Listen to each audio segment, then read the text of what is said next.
Bonjour les élèves et bonjour tout le monde.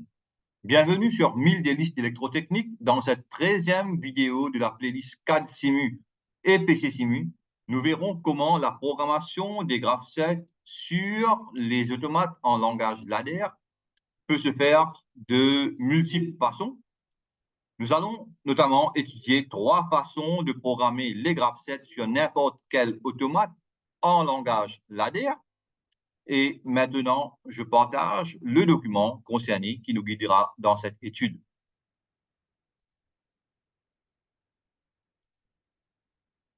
Voilà. C'est la 13e vidéo de la playlist CAD Simu PC Simu. Et le titre, c'est 3 façons de transcrire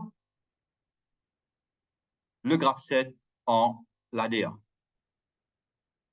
Nous allons encore une fois utiliser l'exemple commun des 2 vidéos précédentes, c'est-à-dire le remplissage et la vidange automatique d'un réservoir d'eau. Le synoptique du système ainsi que le cahier des charges ont été reproduits ci-dessous, et c'est-à-dire copiés depuis les documents des vidéos 11 et 12 et collés ici. Le graphset de commande ainsi que le schéma ladder, la solution de la vidéo numéro 12 sont également inclus. Et maintenant, une brève explication du système automatisé. Et je conseille aux nouveaux venus de consulter les vidéos précédentes pour mieux comprendre l'exemple présenté ici. Nous avons un réservoir avec des capteurs de niveau haut, B1 pour le niveau haut et B2 pour le niveau bas, ainsi que des électrovannes de remplissage, EV1, et de vidange, EV2. Nous avons également une motopompe qui assure le remplissage.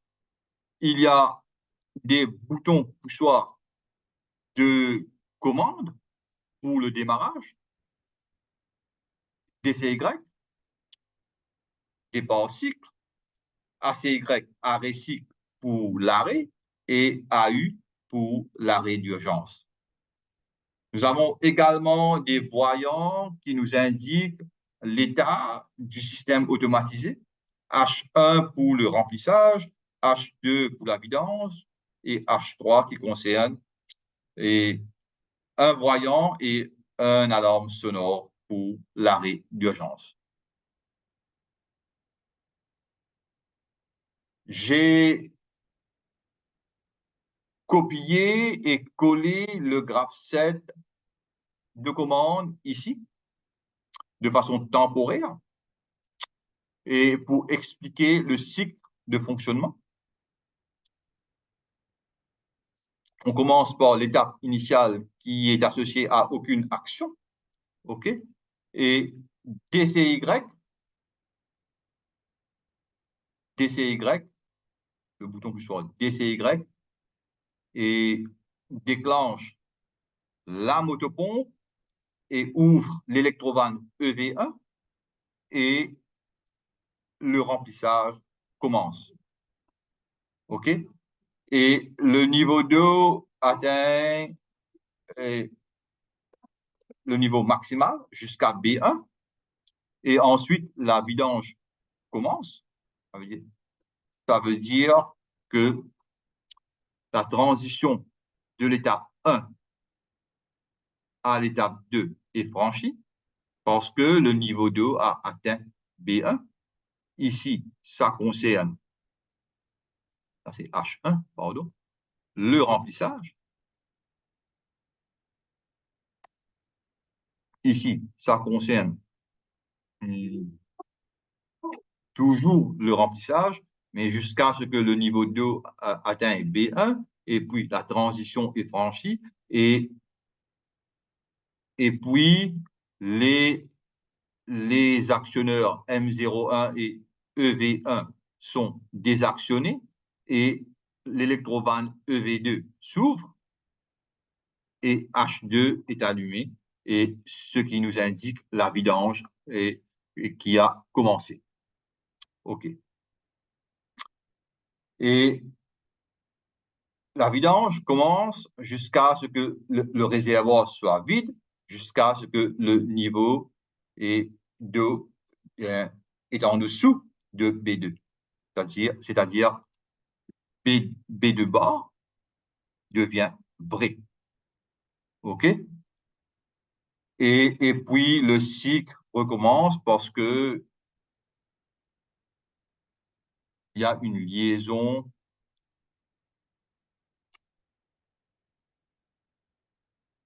de 2 vers 2. Il y a une reprise de séquence vers l'étape 1, OK? Et le remplissage recommence d'une façon automatique, le remplissage et la vidange. Un appui sur DCY, non, sur ACY, pardon, arrête tous les actionneurs à n'importe quel moment, ici aussi, OK? Arrête tous les actionneurs parce que le graphe 7 retourne vers l'étape initiale 1, OK? Et pour redémarrer, il faut appuyer sur démarrage cycle DCY à nouveau. De plus, un appui sur l'arrêt d'urgence depuis n'importe quelle étape, de l'étape 2 ou de l'étape 1, OK? Arrête tous les actionneurs également, mais allume le voyant H3 et démarre l'alarme sonore. OK? Et après le déverrouillage, le remplissage peut recommencer à nouveau parce que l'étape initiale est activée à nouveau et le remplissage peut recommencer à nouveau. J'espère que c'est clair. Ici, nous avons le graphe 7 et le schéma équivalent en langage ladder, expliqué dans la vidéo numéro 12, la vidéo précédente. Et là, je dois mentionner que le contact normalement ouvert M0, front montant, qui est ici, n'est pas nécessaire pour l'initialisation. Cette partie concerne l'initialisation, c'est-à-dire lors de chaque lancement du programme, et l'étape initiale doit être active, OK? Et c'est le contact first scan qui est responsable de ça, OK? Et j'avais mentionné que dans la vidéo précédente que ça ne marchait pas seulement avec le contact, uniquement avec le contact first scan. Il faut aussi mettre un contact et M0 au front montant en parallèle, mais c'est faux. Enfin, c'est faux. Et parce que lors d'une nouvelle exécution du programme, j'ai constaté que M0 est mise à 1 sans l'aide de ce contact. Et c'est une bonne nouvelle car ça suit une logique. Et peut-être qu'il y avait une erreur de connexion lors de l'exécution du programme dans la vidéo précédente. OK, j'efface tout ça d'abord.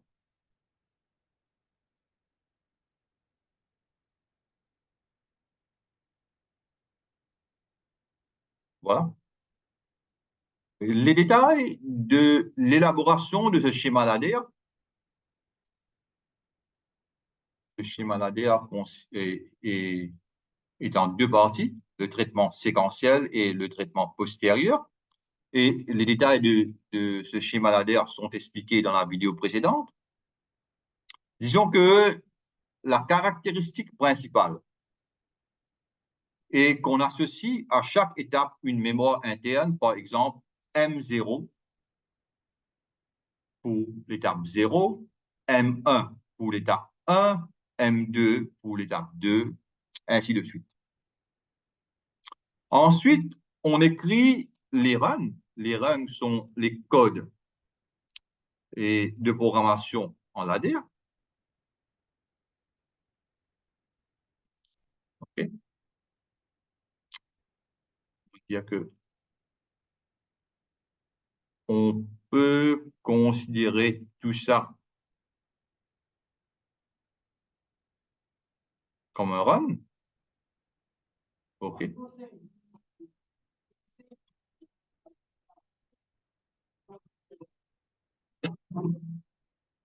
Et on doit écrire des runs pour la mise à 1 et la remise à 0 et du bit de mémoire interne qui correspond, la mise à 1 correspond à l'activation et la remise à 0 correspond à la désactivation de l'étape correspondante.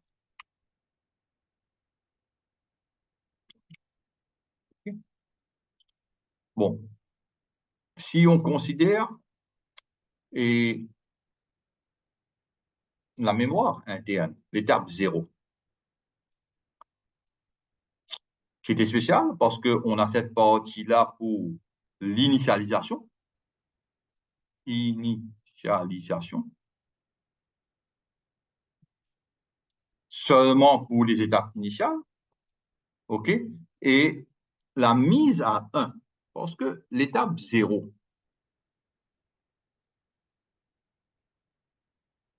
l'étape 0 est activée par l'étape 2, étape 1 d'abord, étape 1 suivie de ACY. L'étape 0 est activée par l'étape 1 suivie de ACY. Lorsque ces deux contacts sont fermés, le courant passe et alimente la bobine. L'étape 0 est aussi activée par l'étape 2 suivie de ACY. Étape 2 suivie de ACY. L'étape 0 est aussi activée par l'étape 3 suivie de AU bar.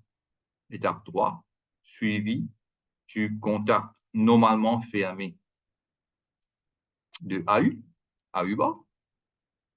OK?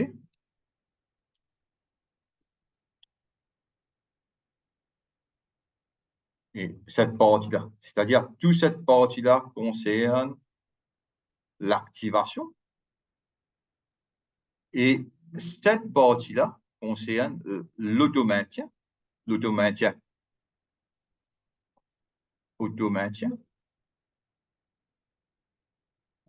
et la désactivation. Désactivation. Dès que l'étape 1 est active, l'étape 0 doit se désactiver automatiquement. Dès que l'étape 1 est active, le contact normalement fermé associé à l'étape 1 qui est ici s'ouvre et le courant ne passe plus, c'est-à-dire et l'étape 0 est désactionnée. M0 est désactivé. Et on écrit des rangs similaires pour les autres bobines, les autres mémoires internes. Par exemple, pour M1, OK, M1 est activé par M0, DCY, ACY bar, AU bar. M1 est mise à 1 par M0, DCY, ACY bar, AU bar. Mais M1 est aussi mise à 1 par M2, B2 bar, M2, B2 bar. C'est-à-dire, cette partie-là, c'est pour l'activation de l'étape. Et M1 est désactivé par l'étape 2. Étape 2. Parce que l'étape 1 peut aussi évoluer vers l'étape 0. M1 est désactivé par l'étape 0. L'étape 1 peut aussi évoluer vers l'étape 3. M1 est désactivé par l'étape 3. Et ce contact M1-là, ça assure l'auto-maintien. OK? En bref, c'est ça la programmation de la partie séquentielle. La programmation des actions se nomme le traitement postérieur et qui active des sorties d'automate pour chaque étape du graphe 7. Et il est sous-entendu que s'il n'y a pas d'action associée, il n'y aura pas de run postérieur pour cette étape. Par exemple, ici, l'étape 0 n'a pas d'action associée, donc pas de run. L'étape 1 a 3 actions, M01, EV1, H1. Donc, l'étape 1, M1, active les bobines M01, EV1 et H1.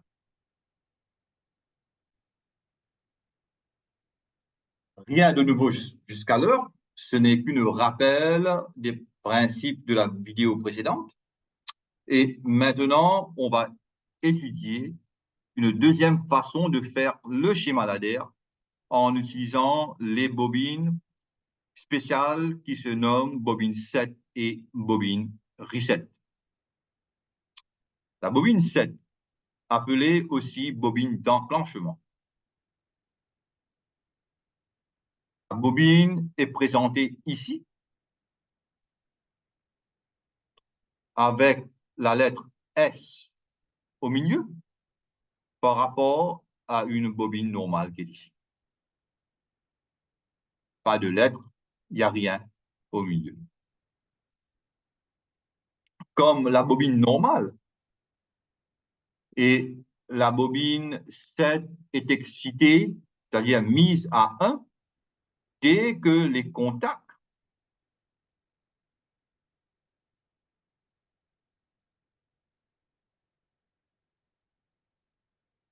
M0 est mise à 1, dès que ce contact-là est activé, se ferme.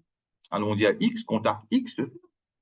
Et dès que le contact auquel elle est reliée sont passants, okay, passants.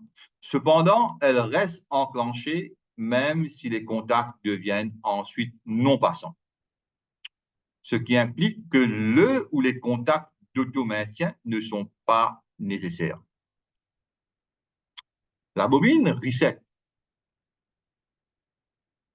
appelée aussi bobine de déclenchement, cette bobine est désactivée dès que les contacts auxquels elle est reliée sont passants.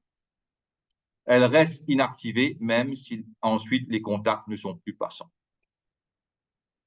Par exemple, ici, contact Y avec la bobine reset associée à M0. Dès que le contact Y est passant, M0 est mise à 0, même si le contact redevient non passant. Et la bobine reset est présentée ici avec la lettre R au milieu, R comme reset.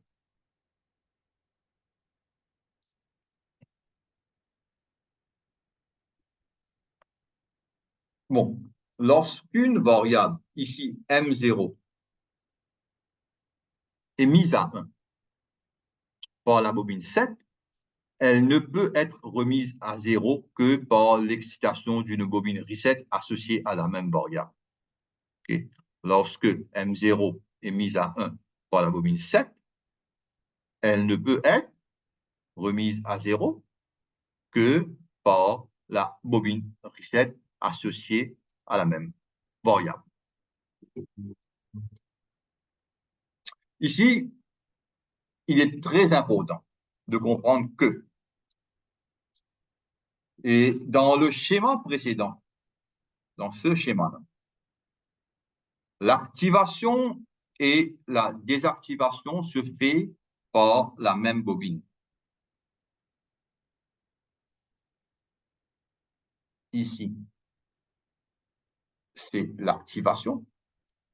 Ici, c'est la désactivation et l'auto-maintien, bien sûr, ça c'est l'auto-maintien. Cette partie-là, c'est la désactivation, se fait par la même bobine. Par contre, dans le nouveau schéma, l'activation se fait par la bobine 7 et la désactivation se fait par la bobine reset, dont deux runs différents. Bon, si nous considérons et cette partie du graphe 7, okay, étape 0 à l'étape 1, bon, nous avons pris en compte l'activation et la désactivation de l'étape 1. Okay. Ici, c'est ancien schéma ladder pour l'activation et la désactivation de l'étape 1. Et notez que nous avons une seule bobine pour l'activation et la désactivation. Et notez aussi que la désactivation se fait par les contacts normalement fermés. Ici, c'est l'automaintien, rien à voir avec la désactivation. La désactivation se fait par le contact normalement fermé, associé aux étapes 0, 2 et 3. OK? Et maintenant, nous allons étudier le nouveau schéma ladder pour l'activation et la désactivation de l'étape 1, utilisant les bobines set et reset. OK? Voilà. Activation se fait de la même façon. Même affaire que ici. Okay. Set M1. OK? L'étape 1 est activée, est mise à 1. La mémoire interne est mise à 1. Par contre, la désactivation de l'étape 2 ne se fait pas par les contacts normalement fermés associés à l'étape 0, 2 et 3, ne se fait pas par M0, M2 et M3. Ici, on se sert des transitions. OK? Dès que M1 est actif, le contact M1 ici devient passant et que une des transitions, soit BA, soit ACY, soit AU, est vrai. Donc, soit les contacts B1, ACY ou AU deviennent passants et la bobine reset associée à M1 est activée, c'est-à-dire M1 retourne à 0. Ici, M1 devient 1. Ici, M1 retourne à 0. L'étape 1 est désactivée. Ici, on se sert des contacts associés aux étapes. Ici, on se sert des transitions pour désactiver l'étape. OK.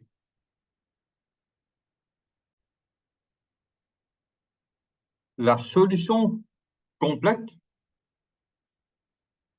est présentée ici. Solution complète utilisant les bobines set et reset. Ceci concerne l'initialisation.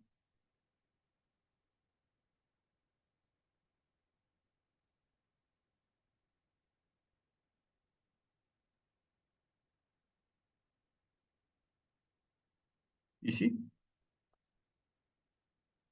Contact front montant de first scan. Ici, c'est l'activation. Et reset M0, c'est la désactivation de l'étape 0. Parce que dès que l'étape 1 est active et ACY n'est pas appuyé, AU n'est pas verrouillé, un appui sur DCY et désactive l'étape 0 et la même chose active l'étape 1. OK? De toute façon, je partagerai ce document pour que vous puissiez vérifier tous les runs. OK? Et maintenant, on va utiliser les logiciels pour vérifier le cycle de fonctionnement de ce deuxième schéma ladder. Bon, avant de faire ça, et on voit que le traitement séquentiel, bien sûr, et il n'est pas pareil comme la solution précédente parce qu'on a utilisé les bobines 7 et reset. Par contre, le traitement postérieur, la programmation des actions ne change pas. Donc, voici les logiciels PCSIMU et CADSIMU. PCSIMU et CADSIMU avec le scénario, le système de réservoir et automatisé de remplissage et de vidange avec le panneau de commande et aussi et la programmation en ladder avec les bobines 7 reset et sur CAD Sim. On appuie sur Play, simulation. On voit que l'étape 0 est active.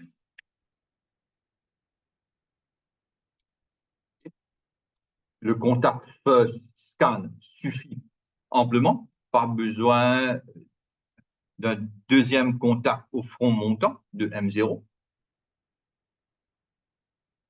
Voilà, l'étape 0 est active, mais l'étape 0 n'est pas associée à une action, donc pas d'action.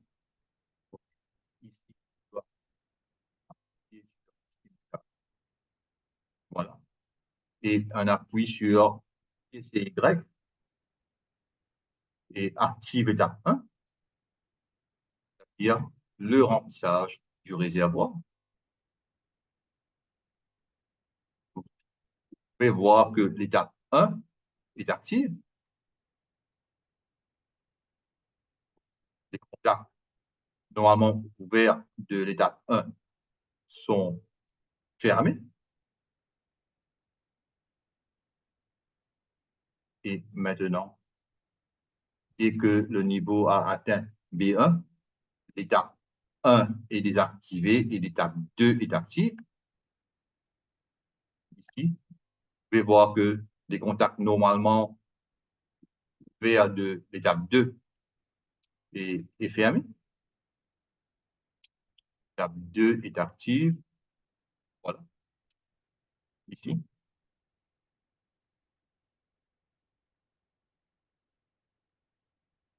Et maintenant, le remplissage recommence. L'étape 1 est active à nouveau. Et puis, lors de la vidange, vous allez voir ici que l'étape 2 est active. Un appui sur ACY arrête tous les actionneurs. Le graphe 7 retourne à l'état initial, l'étape 0. Et il faut réappuyer sur DCY pour que le remplissage recommence. Voilà. Un appui sur l'arrêt d'urgence arrête tous les actionneurs. Il faut déverrouiller. Voilà. Et puis, le remplissage redémarre après une nouvelle pression sur DCY. Voilà. Et le cycle continue.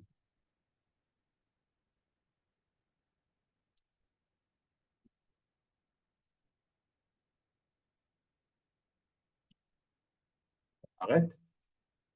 Arrête la simulation.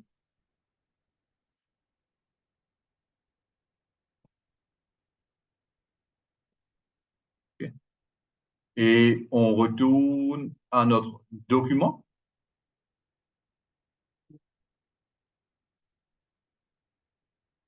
Pour une troisième façon de programmer le graph 7. OK? Utilisant maintenant le bloc fonction BSTAB SR. Troisième schéma ladder, utilisant le bloc fonction BSTAB SR et SR qui veut dire set reset. Le bloc fonction RS ou SR est identique au bascule RS, la bascule électronique. Si S égale à 0 et R à 1, la sortie Q égale à 1, c'est-à-dire il y a mise à 1 de la bascule, et cette partie-là, cette condition-là, est équivalent à la bobine 7. Donc, la bascule qui est, enfin, le bloc fonction qui est représenté ici, si S égale à 1, R égale à 0, la sortie Q est mise à. Par contre, si S égale à 0 à 1, R à 0, et si S égale à 0 et R à 1, la sortie Q, ici,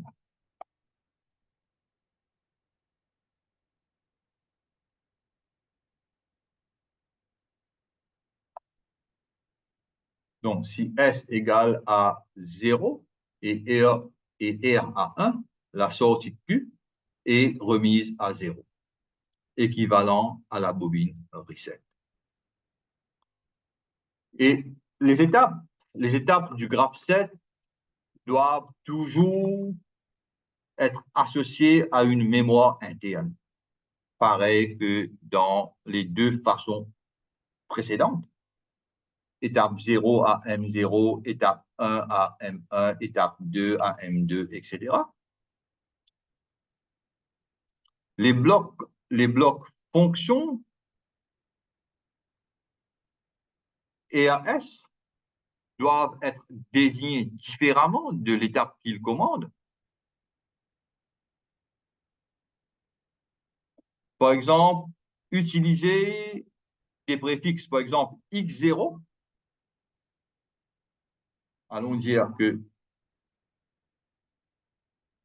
ce bloc fonction commande l'étape 0. Donc, il faut désigner ce bloc fonction.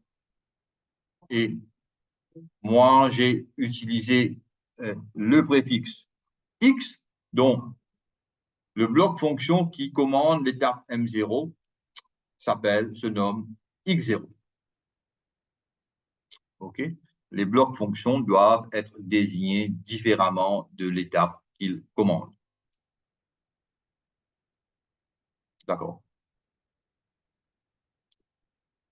Et le bloc fonction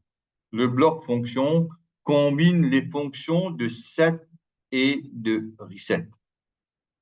Par exemple, si nous considérons l'activation de l'étape 1, le schéma utilisant cette partie-là, considérons l'activation de l'étape 1, le schéma ladder utilisant les bobines set et reset est ici. Okay. C'est une partie de la solution qui est en haut. OK? Cette partie-là concerne l'activation. OK? M0 fois DCY fois ACY bar fois AU bar. M0 fois DCY fois ACY bar fois AU bar. OK? Et aussi M2, qui n'est pas visible ici, fois B2 bar. On retourne au graphe 7. Voilà. M2 fois B2 bar. OK?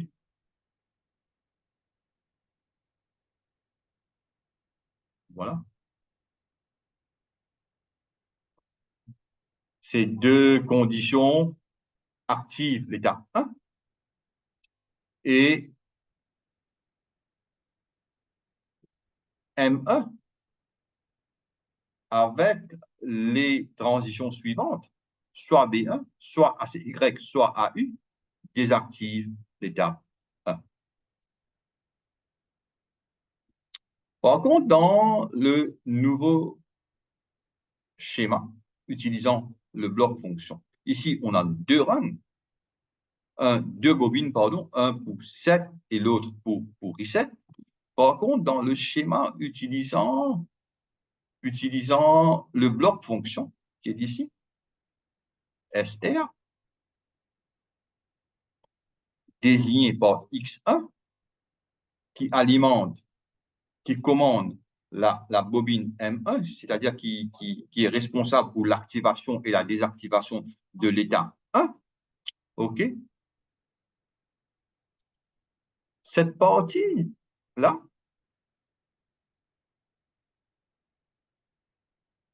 est responsable pour l'entrée 7 et cette partie-là est responsable pour l'entrée reset. C'est la même chose.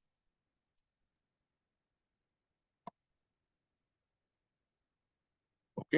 Et on note que les transitions sont toujours utilisées pour la désactivation et non les variables d'étape, et non M0, M1 ou M2, comme dans le schéma qui est ici.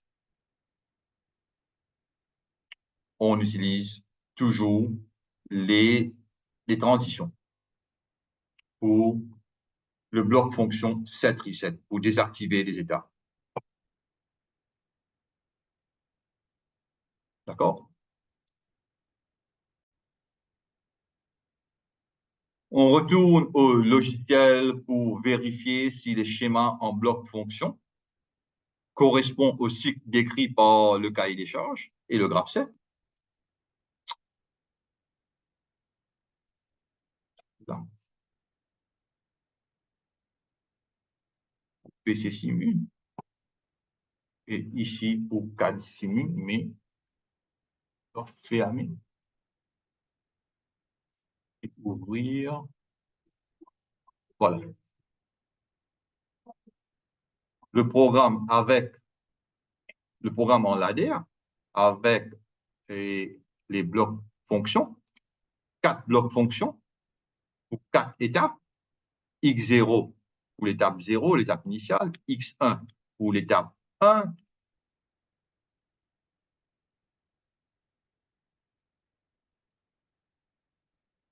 X2 pour l'étape 2, X3 pour l'étape 3. Okay? Toujours, on utilise le contact au front montant, first scan, pour l'initialisation. OK. Lors du lancement, lors de la première exécution du programme. OK. Et M1, M2, ACY, M3, AU bar est responsable pour l'activation de l'étape 0 et la désactivation se fait par M0, bien sûr, l'étape 0 doit être active, et DCY et ACY bar et AU bar, comme dans le graphe 7. Graphe 7. Allons dire ici, DCY ACY bar, AU bar, étape 0.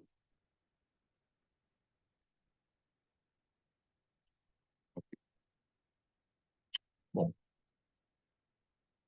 on simule. Étape 0 active, simulation et démarrage. Par DCY, le remplissage et la vidange se feront de façon automatique, le remplissage jusqu'à le capteur B1, et puis la vidange commencera.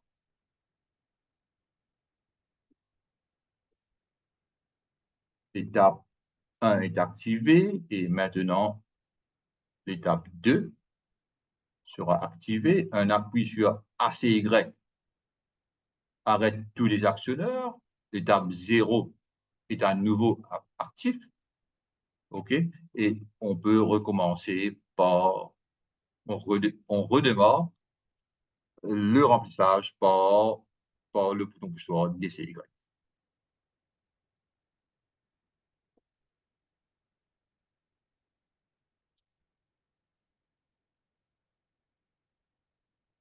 Maintenant, un appui sur le bouton coup de poing AU.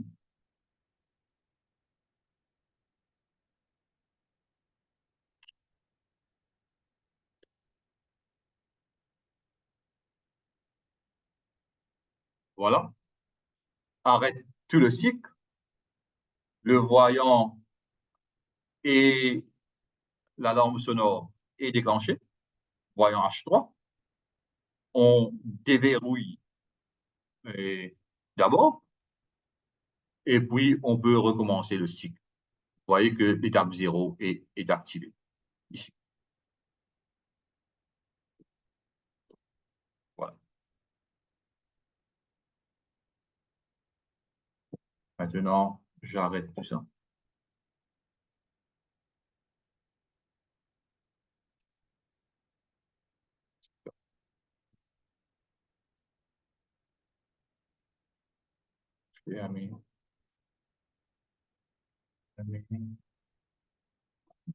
J'arrête le partage aussi. Et je partagerai tous les schémas, tout le document en PDF, ainsi que les fichiers de CAD-SIMU et de PC-SIMU.